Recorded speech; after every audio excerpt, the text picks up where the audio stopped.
Hello everyone, thank you for clicking on this video.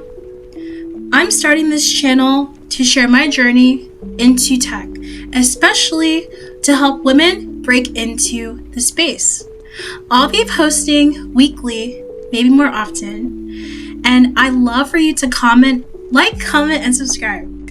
So let's start this video with a little bit about me.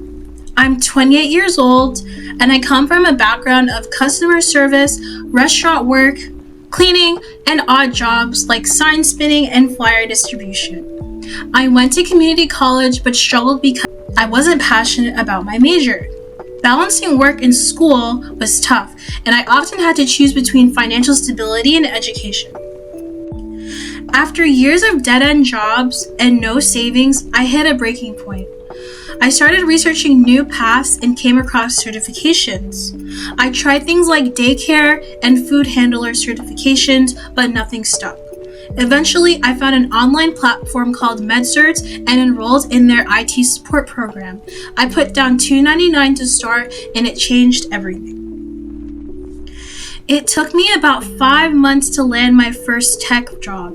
I didn't know how to tailor my resume at first, which was crucial. I finally found an opportunity on Craigslist, of all places, a help desk analyst role. I shared my story during the interview and they hired me. That short-term role gave me the experience I needed to land a full-time remote job with benefits, PTO, and stability. Tech saved me. It gave me purpose when I felt like I had none. If you're stuck, feeling lost, or just want more of yourself, especially as a woman, I want to help. I'll be sharing tips, programs, and even free ways that you can get started in tech. Thank you so much for watching, and don't forget to subscribe, and I'll see you soon in the next video.